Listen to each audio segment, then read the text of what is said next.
Salut tout le monde, j'espère que vous allez bien. Aujourd'hui, on se retrouve pour la vidéo pronostic de WrestleMania 35, le plus gros show de l'année. Ça y est, on y est les amis. Ça va envoyer du très très lourd comme d'habitude. Que ce soit bien évidemment le show en lui-même, WrestleMania. On aura bien évidemment NXT TakeOver qui se déroule vendredi, je crois, cette année. On a le Hall of Fame samedi.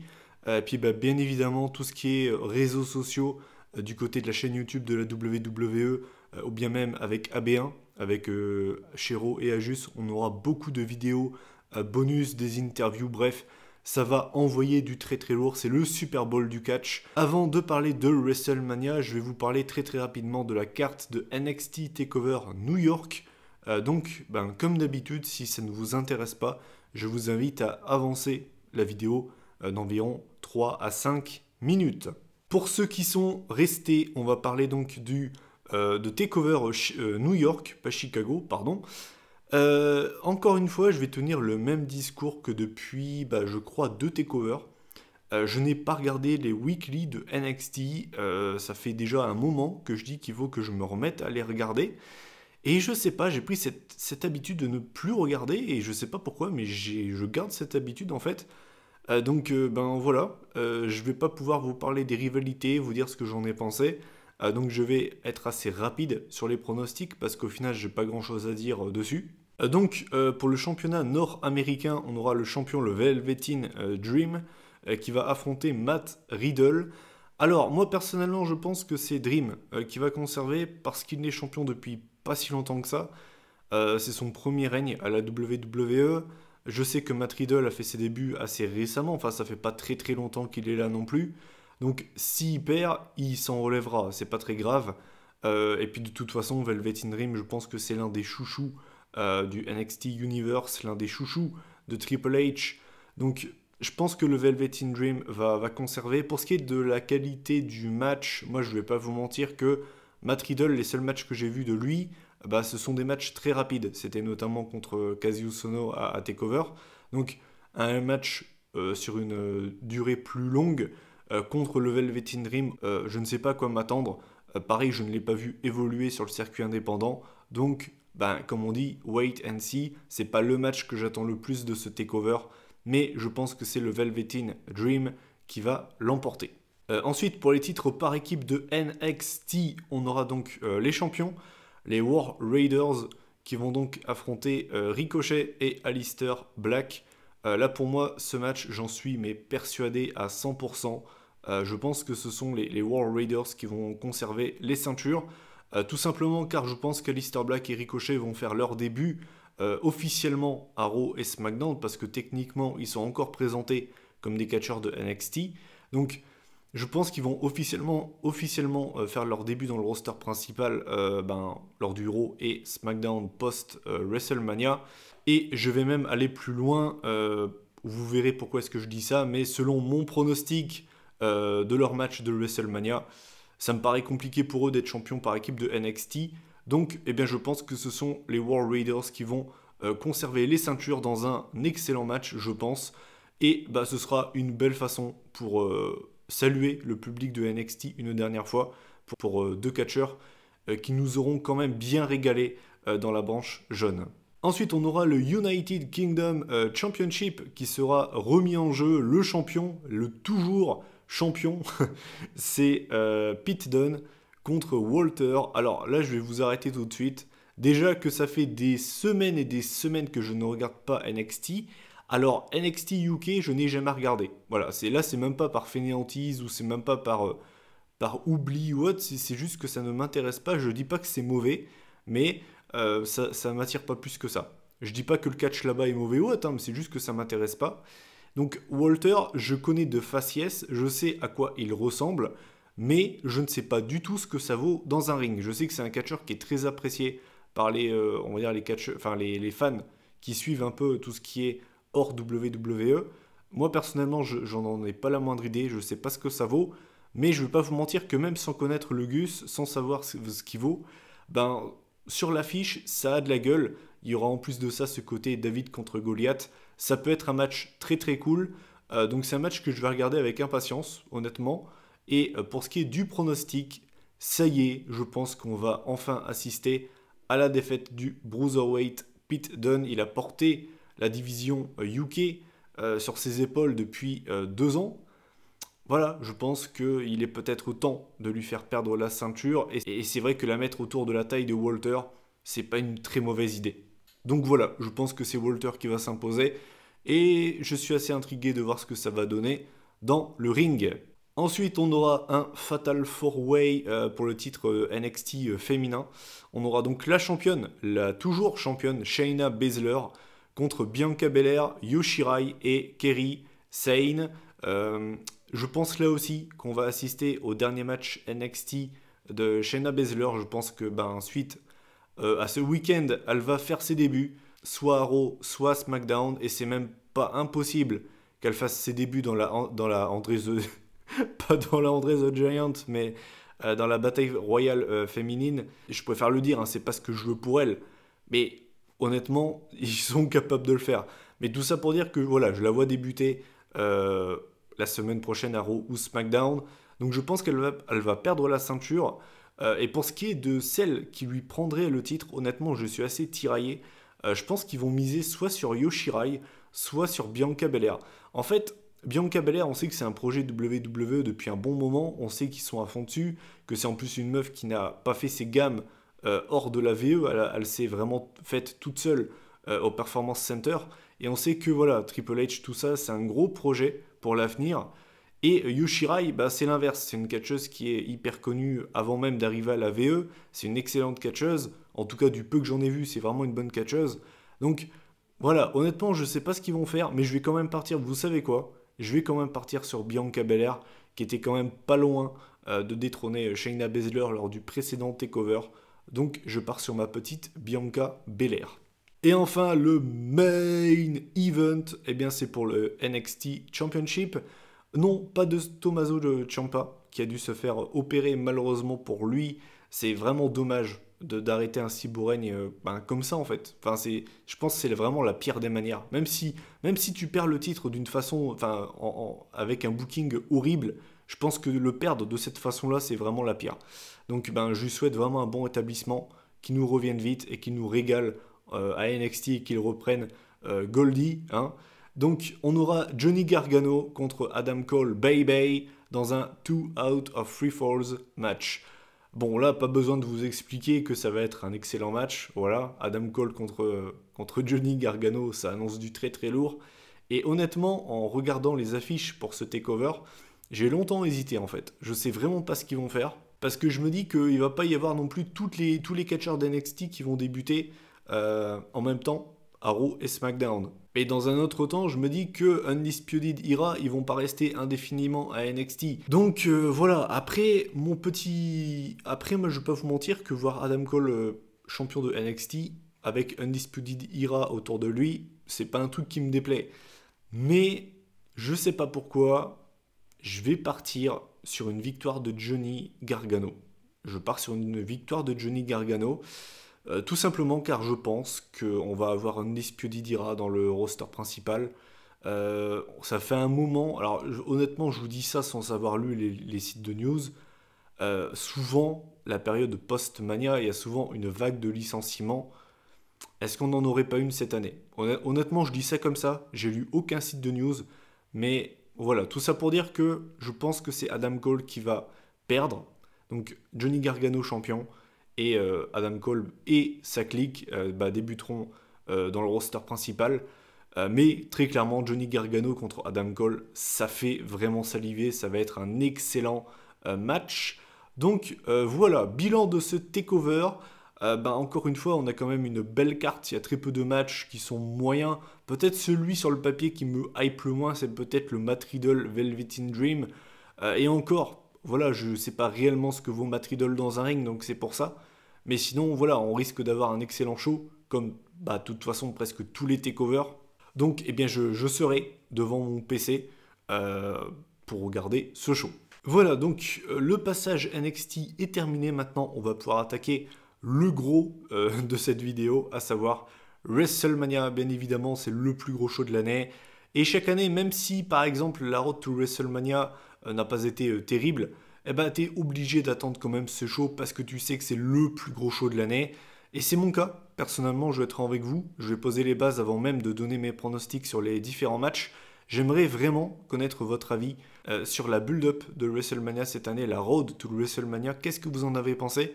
Qu'est-ce que vous avez pensé des rivalités en général? Est-ce que vous avez trouvé ça plutôt bien amené? Est-ce que vous avez trouvé ça pourri? Moi personnellement, je trouve quand même que cette road to WrestleMania a quand même pas été dingue. Voilà, moi je vous dis franchement, je vous donne juste mon avis, hein. Et ça fait quand même une paire d'années que ça dure. Maintenant, voilà, si on a une road to WrestleMania pétée et que le show en lui-même est excellent, bah tant mieux. Mais c'est vrai que voilà, moi cette année, la build-up menant à WrestleMania m'a quand même pas mal déçu. Ben voilà, bah écoutez, vous savez quoi, on va attaquer le pré-show le plus long de l'année, hein, puisqu'il va durer, je crois, 2 heures. On va commencer par un match, personnellement, je ne sais même pas si je vais le regarder, et pourtant, ce sont deux très bons catcheurs. Le titre, Cruiserweight, sera remis en jeu. On aura donc Buddy Murphy, le champion, contre Tony Nese. Alors, bien évidemment, sur le papier, ça donne envie, ça va être un bon match, voire même peut-être même très bon match. Ce sera le meilleur match du pré-show, ça n'en fait aucun doute. Maintenant, voilà, je sais déjà qu'il va y avoir des gens qui vont se plaindre en disant que les Cruiserweight mériteraient mieux que ça. Après, voilà, faut regarder ça d'un point de vue WWE. Je pense que 205 Live, je pense pas dire de conneries, ça doit être le programme le moins regardé, entre guillemets, avec des catcheurs évoluant au main roster. Comparé à Raw et SmackDown, c'est bien évidemment beaucoup moins regardé, et je crois que c'est même moins regardé qu'NXT. Donc le fait que ce soit dans le pré-show, ben ça ne me choque pas en fait. Maintenant voilà, bien évidemment, les deux ils vont envoyer, ça va être super cool, ça va mettre dans l'ambiance les gens qui seront sur place. Et pour ce qui est du pronostic, ben honnêtement, je pense que c'est Buddy Murphy qui va conserver. Après voilà, hein, si c'est Tony Nese qui devient champion, moi ça me dérange pas, c'est un catcheur que je trouve vraiment très intéressant. En tout cas quand je regardais encore 205 live, c'était vraiment un catcheur qui me faisait bonne impression. Donc bah écoute, voilà, le mec ça fait longtemps qu'il est là, donc si jamais le mec devient champion, c'est pas très grave, enfin moi en tout cas ça me dérangerait pas. Mais je pense quand même que c'est Buddy Murphy qui va conserver la ceinture. Ensuite, on aura la bataille royale féminine de WrestleMania. Alors là, je vais vous le dire franchement, osef total. Voilà, alors là, franchement, désolé, mais regardez, suffit de voir. On peut dire pareil, hein, de toute façon, pour la Andre the Giant, hein, mais euh, Naomi, c'est celle qui l'a gagné l'année dernière. C'est la première à l'avoir gagné. Qu'est-ce qu'elle a fait en 2018/2019? Bah rien en fait. Enfin, excusez-moi, qu'est-ce qu'elle a fait quoi? Qu'est-ce qu'elle a fait? À part une rivalité avec Mandy Rose parce que Mandy Rose voulait lui piquer son mec.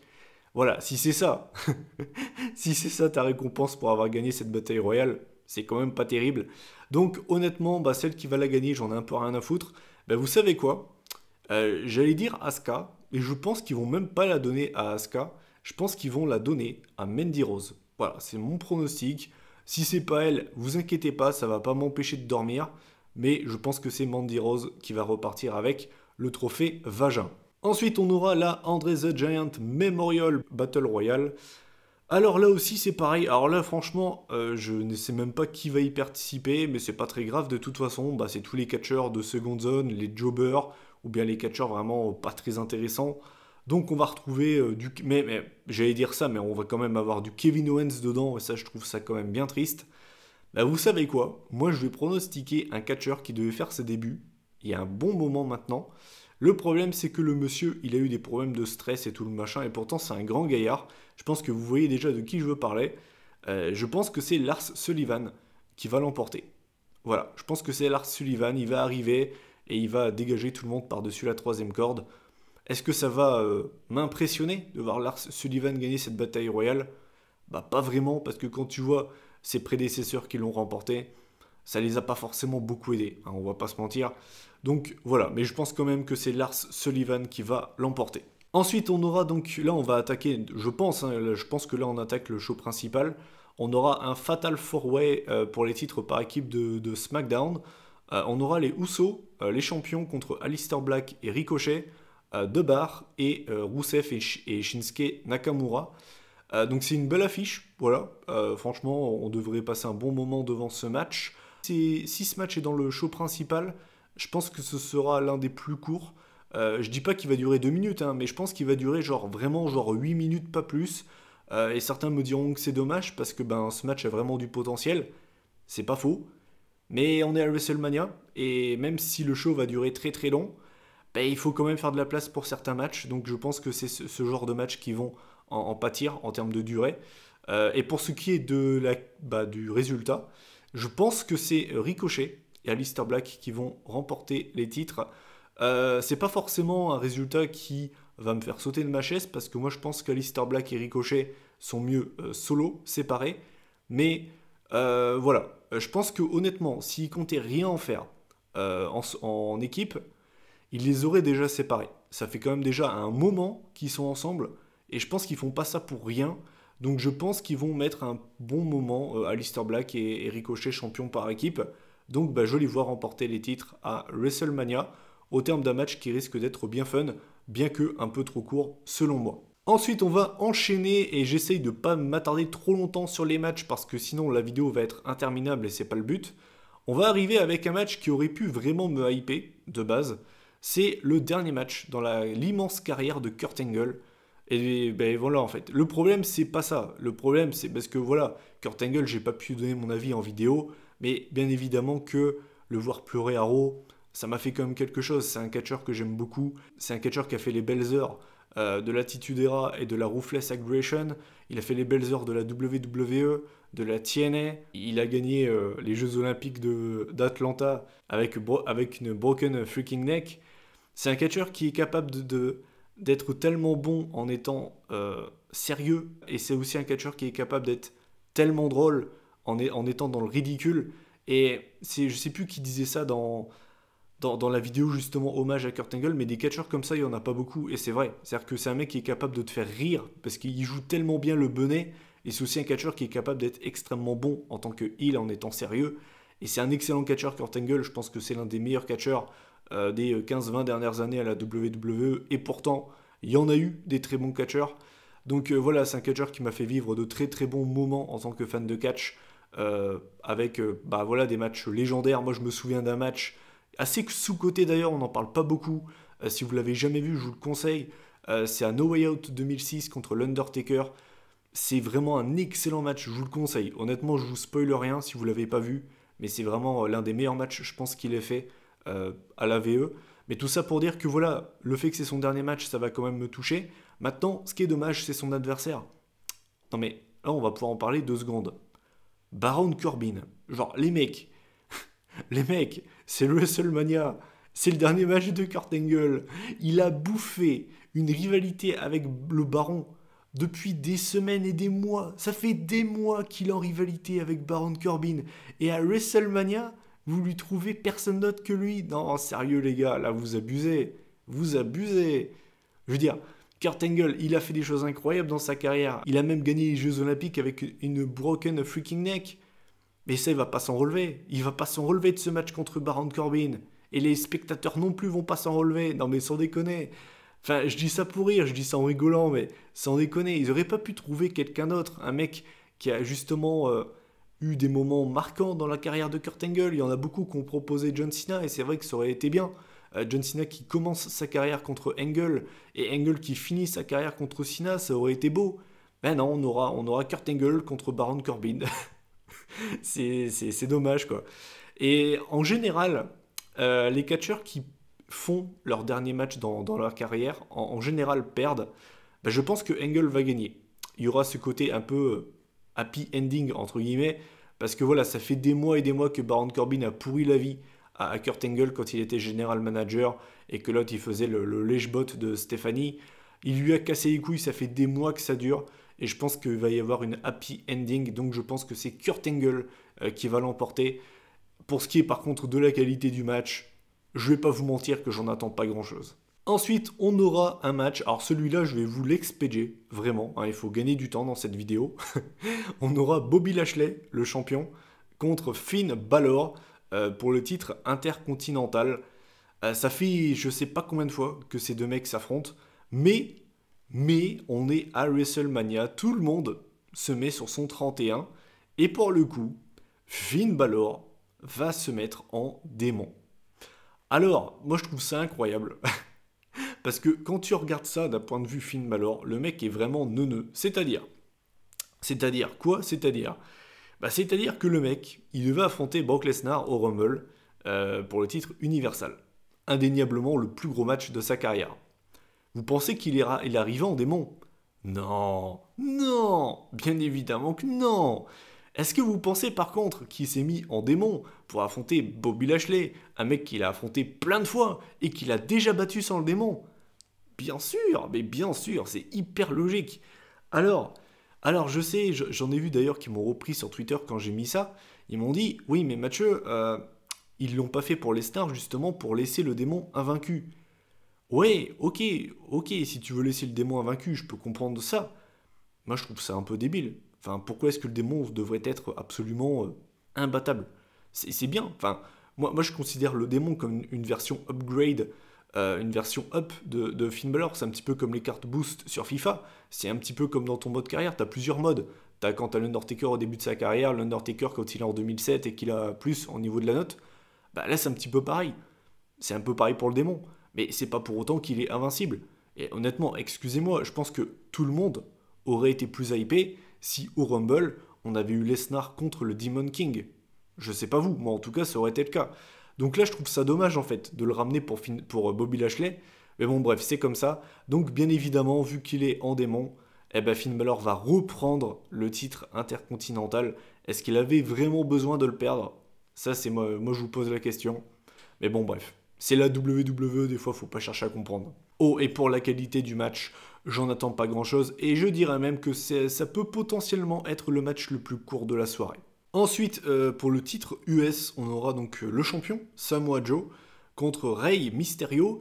Alors, j'ai vu apparemment que Mysterio s'est fait mal au niveau de la cheville, je crois.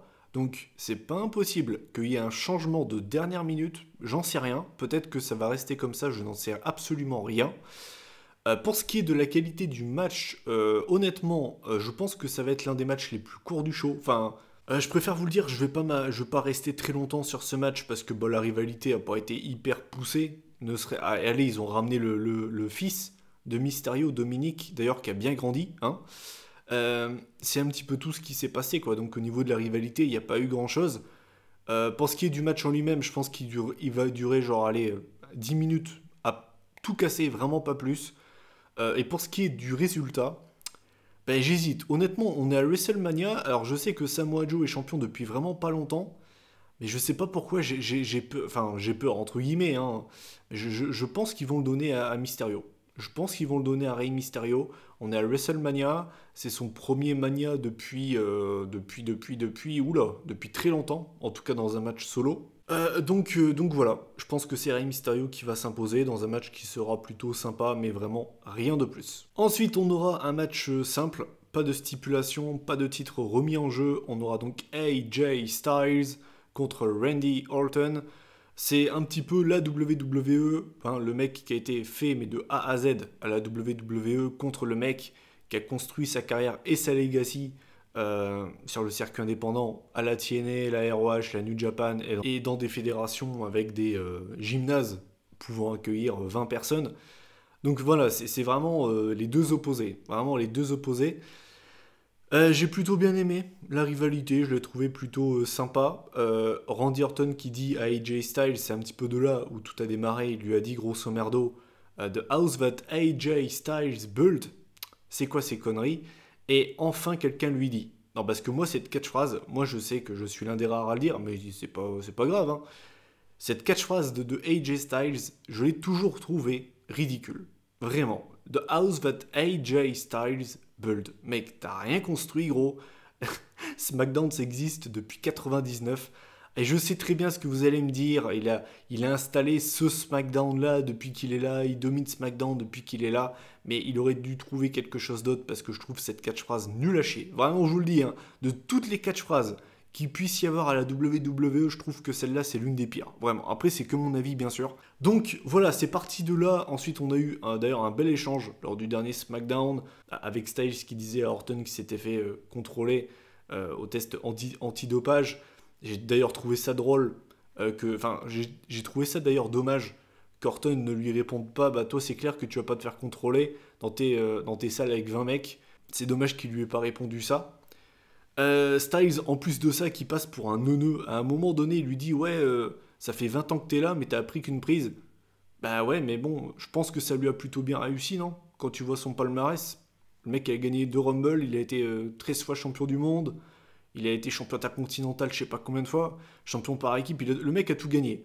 Il a été Mr. Money in the Bank, c'est un futur Hall of Famer, bon bref, voilà, vous voyez ce que je veux dire, donc encore une fois, je trouve que là, pour le coup, Styles est encore une fois passé pour un neuneu, je suis désolé, et c'est pas la première fois, hein. C'est-à-dire que AJ Styles, dans un ring, c'est un très bon catcheur, mais le personnage, ce qu'ils lui font dire, je trouve que des fois, il passe un peu pour un neuneu. Je sais pas ce que vous en pensez, mais bon, bref, tout ça pour dire que ce sera un bon, voire même très bon match, ce sera sûrement l'un des meilleurs matchs de la soirée, et pour ce qui est du résultat, eh bien, je pense que c'est AJ Styles qui va s'imposer. J'ai pas vraiment d'argument, mais par contre, voilà, je pense que la rivalité entre les deux va continuer après WrestleMania et ce sera pas pour me déplaire. Ensuite, on aura un Fatal 4-Way pour les titres par équipe féminin. Donc, on aura les championnes Sasha Banks et Bayley contre les Divas of Doom, Natalya et Beth Phoenix. On aura Taminaya, hein, Tamina et Nia Jax et les Iconics. Là aussi, je pense pas que ça va être hyper long. Je pense pas que ce sera mauvais. Je pense que ça va être un match plutôt fun à regarder, mais ça s'arrête là. Voilà. Je pense genre sur 10, je vais mettre un 6, un truc comme ça. Ça va se laisser regarder, mais sans plus. Et pour ce qui est du résultat, honnêtement, j'ai pas mal hésité. Et je vois pas les Iconics remporter les ceintures, honnêtement. Même si ce serait pas impossible, la vérité. Je vois pas non plus Tamina et Nia Jax remporter les ceintures. Et pour ce qui est donc de Natalya et Beth Phoenix, je pense pas que Beth va continuer après WrestleMania. Après, encore une fois, je ne regarde pas les sites de news, donc je n'en sais rien. Donc bah vous savez quoi? J'ai envie de partir sur une victoire de Sasha Banks et Bayley. Sasha Banks qui a cassé sa mauvaise série, hein, puisqu'à un moment donné, dès qu'elle devenait championne, première défense de titre, boum, plus championne. Là, elle l'a fait. Déjà, elle l'a cassé, elle a réussi à conserver les ceintures. Donc voilà, moi je pense que c'est Banks et Bayley qui vont conserver les ceintures, parce que bah, elles sont championnes depuis pas longtemps, ce sont les premières championnes. Donc si elles ont un règne pété qui dure genre 2 mois, ce serait quand même pas terrible. Donc je pense qu'elles vont conserver les ceintures. Mais attention, attention quand même aux Iconics. Je sais que ça peut paraître bizarre ce que je dis, mais pour moi des 3 équipes qui challenge Banks et Bayley, pour moi celles qui ont le plus de chances de devenir championnes, ce sont les Iconics. Après peut-être que je me trompe totalement, mais c'est mon pronostic. Ensuite on aura Roman Reigns contre Drew McIntyre. Alors bien évidemment, alors là je vous le dis franchement, je vais vraiment pas m'attarder longtemps sur ce match. Pas que ça ne me désintéresse total, c'est parce que bah sur le papier c'est pas dégueulasse, on risque d'avoir un bon gros match de poids lourd. Je pense qu'ils vont avoir genre 15 minutes, pas plus, pas besoin de toute façon, 15 minutes c'est largement suffisant. Je pense que ce sera un match bien cool, bien fun, avec 2 gros bourrins. Bien évidemment c'est Roman Reigns qui va l'emporter, ça n'en fait aucun doute. C'est son premier match en solo depuis, en pay-per-view, depuis son retour de leucémie. Ils vont pas le faire perdre. Il y a ce côté symbolique de je reviens de la maladie, je me bats, tout ça. Non, ils vont pas le faire perdre. Donc je pense que c'est Reigns qui va gagner. Par contre, je pense qu'ils vont continuer la rivalité après WrestleMania entre McIntyre et Reigns. C'est pas impossible que ça dure un bon moment, genre au moins jusqu'au mois de juin, je pense. C'est pas impossible. Donc voilà, je pense que c'est le Big Dog Roman Reigns qui va l'emporter. Ensuite, on aura donc Shane McMahon contre The Miz dans un Falls Count Anywhere match. Les tombées donc sont autorisées tout partout dans l'arène, donc ça veut dire que les mecs peuvent même aller aux toilettes. Bah, ce serait quand même pas mal. Franchement, ce serait incroyable que les mecs ils vont aux toilettes. T'as Shane genre ou le Miz qui fait le tomber et t'as un gars qui sort des toilettes et il lâche le bronze de sa vie, tu vois. Ce serait incroyable. Mais bien évidemment, pas scripté. Parce que si c'est scripté, bon, ce serait un peu drôle aussi, mais ce serait pas scripté, ce serait incroyable. Franchement, incroyable. Je paye pour voir ça. Bref, donc, moi, la rivalité en elle-même, moi, je vais pas vous mentir que ça m'intéresse pas. Voilà. Ils ont eu les couilles, cela dit, de partir vers Shane McMahon Hill, parce que moi, j'étais persuadé de toute façon que les deux allaient s'affronter à WrestleMania, mais j'étais persuadé que c'était le Miz qui allait encore une fois devenir Hill. Pour le coup, bah là, non, c'est Shane. Donc, pour le coup, ils ont eu les cojones de tenter quelque chose. Donc, du coup, bah, pour ça, je les applaudis. Maintenant, Le match en lui-même, bon voilà, je vais pas passer par quatre chemins, c'est pas le match que j'attends le plus. Je dis pas que ce sera mauvais, mais là aussi j'en attends pas grand-chose. Honnêtement, j'en attends pas grand-chose. Et donc, pour ce qui est du pronostic, eh bien je pense que c'est Shane McMahon qui va l'emporter. C'est Falls Count Anywhere, ça peut se faire n'importe où. C'est pas impossible que Shane se fasse aider. Donc je pense que c'est Shane McMahon qui va l'emporter, avec de l'aide bien évidemment. Et malheureusement, je pense que la rivalité entre les deux ne sera pas terminée non plus. Ensuite, on aura une grosse affiche, en tout cas sur le papier. Triple H contre Batista dans un No Holds Barred match. Alors là, bien évidemment, il faut que j'en parle vite fait. Le fait qu'il y ait une stipulation, je trouve que c'est bien. Parce qu'on sait très bien que Triple H, c'est plus le Triple H d'il y a 3 ans.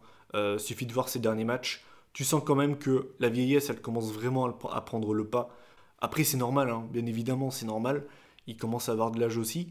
Et de l'autre côté, on a Batista qui n'a plus catché depuis 2014. Donc le fait qu'il y ait une stipulation entre les deux, je trouve que c'est une bonne chose.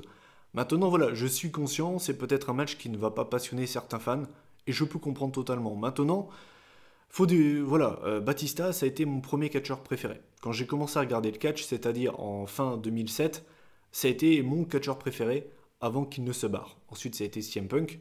Mais voilà, tout ça pour dire que bien évidemment, du coup, ce match va m'intéresser. Et c'est son dernier match. C'est le dernier match de la carrière de Batista. Ensuite, il retournera à Hollywood. Bah, l'air de rien, ça va me faire quelque chose. Ça a été le premier catcheur que j'ai aimé réellement. Donc, bien évidemment que ça va me faire quelque chose de le voir prendre sa retraite. Il a toujours voulu ça, de toute façon. Il a toujours voulu terminer sa carrière contre Triple H. Donc, ben, je pense qu'il sera content, puisqu'il va avoir ce qu'il voulait. Et puis, ben voilà, la boucle sera bouclée. Hein. C'est Triple H qui lui a un petit peu tout donné à la WWE quand il était à l'Evolution. Premier main event de WrestleMania, enfin bref, vous voyez ce que je veux dire. Donc voilà, c'est un match qui va me tenir à cœur, qui va m'intéresser. J'en attends pas non plus des masses, hein. Je vais pas vous mentir, je pense pas que ce sera un match incroyable. Je pense quand même que Batista s'est entraîné à fond pour au moins essayer d'avoir un résultat pas trop dégueulasse dans le ring. Et pour ce qui est du résultat, ben, je pense que c'est Triple H qui va l'emporter. Puisque oui, apparemment, si Triple H perd, il prendra sa retraite. Je vais pas vous mentir que s'il prend sa retraite, je vais pas pleurer non plus. Parce que voilà, au bout d'un moment, il faut savoir dire stop. Je veux dire, Triple H, moi pareil, c'est un catcheur que j'ai toujours apprécié. Ce serait peut-être bien un jour de raccrocher les crampons, entre guillemets. Hein. T'es pas un footballeur, mais vous avez compris ce que je voulais dire. Donc voilà, je pense qu'il faudrait aussi qu'il arrête bientôt. Mais je pense du coup que c'est Triple H qui va l'emporter au terme d'un match émouvant, hein, avec la fin de carrière de Batista, l'animal. Pas forcément le catcheur le plus apprécié, hein, je le sais. Mais moi, c'est un catcheur que j'apprécie. Un bon powerhouse, un catcheur qui m'aura fait bien kiffer quand j'étais un jeune fan de catch. Donc, eh bien, bon voilà, tout simplement. Ensuite, on va passer, on arrive aux 3 derniers matchs de cette vidéo. Je n'en peux plus, je vais pas vous mentir, je suis crevé. Non mais, il y a tellement de matchs que les gars m'ont crevé en faisant une vidéo. C'est quand même incroyable, sans déconner. Donc, on va attaquer les 3 derniers matchs de cette vidéo. Le premier étant pour le titre universal. Donc, on aura le champion Brock Lesnar, toujours, hein, toujours là lui, contre Seth freaking Rollins, le vainqueur du Royal Rumble 2019.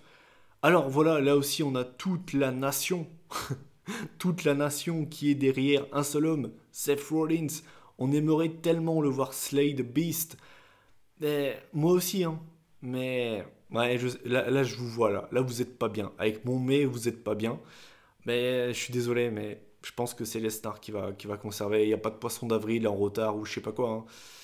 Je pense que Lesnar va conserver. Je pense qu'il va conserver. Vous allez me demander, mais pourquoi Mathieu? Ils ont l'occasion de donner un immense moment à la carrière de Rollins. Bah oui, mais ils avaient également l'occasion de faire ça à WrestleMania 34 avec Reigns. Tout le monde disait que c'était prévisible as fuck. Au final, ils nous ont tous trollés. Donc, ben, je pense que Lesnar va conserver pour mon plus grand désarroi, hein, parce que j'aimerais beaucoup qu'il perde la ceinture, parce que pour moi, Brock Lesnar est une véritable abomination en tant que champion, vraiment. Et qu'on ne me dise pas qu'il est attractif et ouin ouin ouin, il ramène de l'argent, j'en ai rien à foutre. C'est l'un des pires champions que j'ai pu voir. Et que le fait qu'il ramène tel argent, j'en ai strictement rien à branler, parce que je ne suis pas un investisseur WWE, que je suis un simple viewer, et que si dans une série télé tel acteur demandait une augmentation de paye et qu'en plus de ça, le mec jouait un rôle tertiaire, voire même tu le vois 2 fois dans la série, le mec c'est le plus gros salaire, bah t'en aurais plein le cul aussi. Bah là c'est un peu pareil, c'est un petit peu pareil, Brock Lesnar. Hein, très mauvais champion, Brock Lesnar. Hein. Tu as beau t'en foutre plein les poches, tu es nul. Hein. Tu es mauvais, Brock Lesnar. Ton règne est très mauvais. Hein. Tu fais chier tout le monde, Brock Lesnar. Voilà. Là, c'est totalement gratuit. C'est totalement gratuit. J'avais de la haine à déverser. Là, je suis arrivé avec ma petite bouteille d'eau remplie de haine. Pouf, j'ai rempli ton verre, tu vois. Pouf, pouf, tu vois. De la haine, de la haine, de la haine. Totalement gratuite. Non, parce que bon, voilà, Brock Lesnar champion, bah, vraiment, saturation. Saturation totale.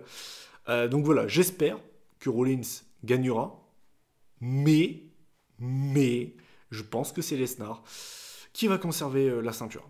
Et oui, et voilà. Et pour la qualité du match, honnêtement, bah, je pense qu'il sera pas trop dégueulasse. En général, Lesnar contre des plus petits gabarits que lui, ça donne des matchs plutôt sympas. On l'a vu contre Styles, contre Bryan, contre Balor. Même si Rollins est un tout petit peu plus grand que ces mecs-là, ça devrait également bien fonctionner, donc je pense qu'on aura un match pas trop dégueulasse. Ensuite, on arrive à l'avant-dernier match de cette vidéo et de ce pay-per-view interminable. On aura donc Kofi Kingston contre le champion de la WWE, Daniel Bryan, bien évidemment pour le WWE Championship. C'est sûrement l'un des matchs que j'attends le plus de ce pay-per-view, honnêtement, parce que ce qu'ils ont fait avec Kofi Kingston, bah, ça a été plutôt bien amené. Voilà, et il y a un truc qui s'est fait tout seul. C'est-à-dire que le truc hashtag Kofi Mania, tout ça, il n'y a eu aucun forcing.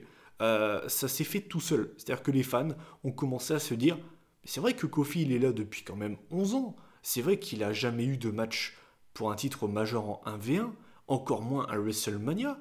Et si c'était le temps de lui donner cette opportunité? Et du coup, qu'est-ce qui s'est passé? Et bah, tout l'univers de la WWE s'est mis derrière Kofi.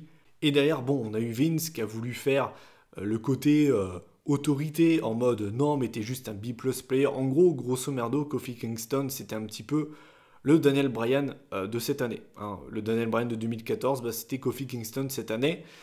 Ça marche plutôt bien justement parce que bah, Daniel Bryan était dans ce rôle quelques années auparavant. Daniel Bryan, le champion écolo, hein, le Nicolas Hulot de la WWE. Est-ce qu'on aura toujours le titre en papier mâché là en bois là? Bref, tout ça pour dire que d'un point de vue in-ring, c'est un match qui m'intéresse bien évidemment. Et de ce qui est du résultat, eh bien, vous savez quoi? Je vais partir sur une victoire de Kofi. Oui, j'ai envie de dire Kofi. Kofi Kingston, qui est là depuis 11 ans, qui n'a jamais fait un P de travers. Il n'y a jamais eu une seule news en disant « Ouais, Kofi a échoué au test de drogue du Wellness Policy ». On n'a jamais eu un truc du style « Oui, Kofi Kingston, arrêt sur la voie publique, état d'ivresse, il a jamais tapé sa femme, il a jamais loupé, il a jamais été en retard à son travail, il a toujours fait tout ce que la VE lui a demandé, il n'y a jamais eu un seul article négatif sur lui, j'ai jamais entendu une personne dire du mal de ce mec, et c'est vrai, hein, franchement, c'est rare quand même. Et du coup, voilà, bah, vous savez quoi, moi je pars sur une victoire de Kofi Kingston, ce sera le bon moment de ce WrestleMania, tout le monde sera hyper content, et en plus de ça, derrière, si tu veux, bah, tu peux faire la séparation du New Day de la plus belle des manières qui soit, avec d'un côté Kofi Kingston, le bon champion gentil, le champion du peuple, et de l'autre, un mec comme par exemple Biggie, qui serait jaloux de ce succès, avec pourquoi pas Xavier Woods en tant que manager, ça aurait vraiment de la gueule, on va pas se mentir. Donc tout ça pour dire que c'est l'un des matchs que j'attends les plus de ce show. Je pense que Kofi sera champion et ce sera un très bon moment. Et enfin, le dernier match de cette vidéo, je n'en peux plus. Je n'en peux plus. Ils m'ont flingué. Ils m'ont totalement flingué. Donc le Triple Threat pour le titre féminin de Raw et SmackDown. Hein. Donc on aura la championne de Raw, Ronda Rousey, la championne de SmackDown, Charlotte Flair, et celle qui est venue avec ses béquilles, Becky Lynch. Hein. Alors je vais pas me répéter, parce que j'en ai déjà parlé pas mal dans les vidéos précédentes. Le match en lui-même, d'un point de vue in-ring, il sera très bon, ça, il n'y a rien à dire. Après, ce qui a été dommage, c'est comment cette rivalité a été montée. Je trouve que ça a vraiment été mal fait. et je suis vraiment loin d'être le seul à le penser. L'ajout de Charlotte Flair, personnellement, ne me dérange pas. Je suis l'un des rares, je pense, mais ça ne me dérange pas. La seule chose qui me dérange, c'est comment elle a été rajoutée. Je trouve que la façon dont ils ont fait ça, c'est vraiment très très fainéant. Mais voilà, je veux dire, le match sera très bon, en tout cas j'espère. Parce que là, franchement, en termes de star féminine, tu peux pas faire mieux. Vraiment, tu peux pas faire mieux. Le match, à mon avis, sera vraiment très bon. Je pense que ce sera le match de la soirée. Bravo aux meufs qui vont main eventer pour la première fois de l'histoire WrestleMania. Et pour le coup, pour moi, c'est pas volé, c'est totalement mérité. Et pour ce qui est du résultat, eh bien, je pense que c'est Becky Lynch qui va repartir avec les 2 titres autour des reins. Hein. Elle va nous faire une championne undisputed, un petit peu comme à l'époque en 2002, là, quand ils avaient unifié les 2 ceintures. Mais tout ça pour dire que voilà, ce sera le match de la soirée pour moi, vraiment. Et puis j'ai rien d'autre à rajouter, je pense. Et bien voilà, écoutez, j'en ai terminé avec cette longue, très très longue vidéo. Bravo si vous avez, bravo si vous êtes resté jusqu'à la fin. Donc voilà, j'en ai terminé avec cette longue preview de WrestleMania. Donc je vais pas vous mentir que contrairement à l'année dernière, je suis moins hypé cette année. Déjà pour une raison très simple, c'est que les rares fois où je suis réellement hypé comme un ouf sur un show de catch, je suis tout le temps déçu. La preuve avec Mania l'année dernière, j'étais vraiment hypé comme un dingue. Je sais pas si vous vous en souvenez. Et au final, le show m'a réellement vraiment déçu parce que pour moi, le potentiel de la carte de Mania 34 était juste dingue. Et au final, pour moi, il y a beaucoup de matchs qui m'ont déçu ou qui, en fait, n'ont pas été au niveau de mes attentes. Et donc cette année, je ne referai pas la même erreur, c'est-à-dire que je vais prendre ce show comme il vient. C'est-à-dire que si c'est mauvais, c'est mauvais, si c'est bon, c'est bon. Il y a très peu de matchs sur lesquels je salive, genre réellement. Je dis pas non plus, attention, hein, que ça va être une bouse infâme, c'est pas ce que je dis, mais c'est vrai que je vais pas passer par 4 chemins. Je pense que c'est la première fois, depuis que je suis fan de catch, où je suis si peu hypé par WrestleMania. Donc j'aimerais d'ailleurs avoir votre avis là-dessus. Est-ce que vous aussi, ça vous fait cet effet-là? Est-ce que, au contraire, vous êtes vraiment super hypé par ce show? Parce que oui, ça reste le WrestleMania, c'est le plus gros show de l'année, c'est le Super Bowl du catch, mais voilà, cette road to WrestleMania, les différents bookings menant au match de ce pay-per-view, m'ont pas spécialement, j'ai pas été embarqué. Voilà, j'ai pas été embarqué plus que ça. Donc voilà, je vais bien évidemment le regarder quand même, hein, c'est le plus gros show de l'année. Donc voilà, j'attends de connaître votre avis en commentaire sur les différents matchs du pay-per-view, à donner vos pronostics et votre avis global sur la carte. Est-ce que selon vous, on aura un bon WrestleMania ou un mauvais? Est-ce que vous êtes déçu, par exemple, de ne pas voir l'Undertaker ou John Cena à WrestleMania? Je sais qu'il y a des gens qui sont déçus de ne pas avoir le Deadman cette année. Personnellement, moi, ça ne me dérange pas. C'est d'ailleurs pas impossible qu'on le voit genre en backstage, avec de faire un petit segment. Si c'est le cas, ça ne me dérange pas, mais je veux plus le voir catcher. Voilà, je ne veux plus voir l'Undertaker catcher. Je pense qu'on a assez souffert ces derniers temps en le voyant dans un ring. On n'a plus besoin de le voir catcher. Donc personnellement, moi, ça ne me dérange pas. Enfin bref, voilà. J'en ai terminé avec cette vidéo. Je vous souhaite bien évidemment un très très bon week-end catch. Je rappelle quand même les jours de ce qui va se passer. Normalement ce soir, hein, puisque normalement cette vidéo vous l'avez vendredi. Ce soir dans la nuit, on aura NXT TakeOver New York. Samedi soir, dans la nuit de samedi à dimanche, on a le Hall of Fame que je ne regarderai sûrement pas cette année. En tout cas, je ne pense pas. Je ne sais pas ce que vous en pensez. Je trouve pas cette classe du Hall of Fame 2019 dingue. Franchement, à part la DX, voilà, je trouve que c'est pas dingue. Il y a la Art Foundation.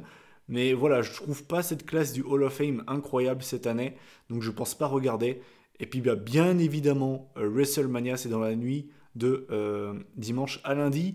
Et pour ceux qui demanderaient à quelle heure commence le pré-show, sauf erreur de ma part, ça commence à 23h. Mais n'hésitez pas à regarder si ça commence pas encore à 22h, ce serait pas impossible. Enfin bref, voilà, j'en ai terminé avec cette vidéo. Un bon week-end de catch les mecs, mettez-vous bien.